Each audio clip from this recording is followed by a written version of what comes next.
আবিরের গ্রামটা ছিল ছবির মতো সুন্দর। সবুজ ধানক্ষেত, আঁকাবাঁকা নদী আর রঙিন ফুলের বাগান। আবিরের সবচেয়ে ভালো বন্ধু ছিল টুনি নামের একটা ছোট্ট পাখি। টুনি প্রতিদিন সকালে আবিরকে ঘুম থেকে ডেকে তুলত তার মিষ্টি গানে।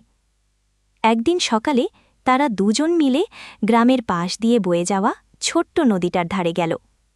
নদীর পানি ছিল কাঁচের মতো স্বচ্ছ। কিন্তু হঠাৎ তারা দেখল নদীর একটা অংশে অনেক আবর্জনা জমে আছে।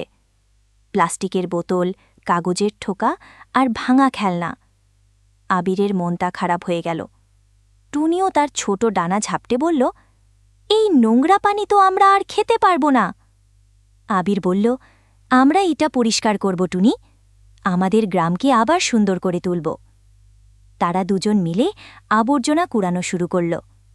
টুনি তার ঠোঁট দিয়ে ছোট ছোট জিনিস তুলে ময়লার ব্যাগে রাখছিল। গ্রামের অন্য ছেলেমেয়েরা তাদের দেখে এগিয়ে এলো। সবাই মিলে একসঙ্গে কাজ করতে শুরু করল। অল্প সময়ের মধ্যেই নদীটা আবার আগের মতো পরিষ্কার হয়ে গেল।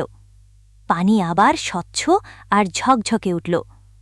আবির আর টুনি বুঝতে পারল, একসঙ্গে কাজ করলে যে কোনো কঠিন কাজই সহজ হয়ে যায়। আর তাদের গ্রামটা চিরকাল সুন্দর থাকবে।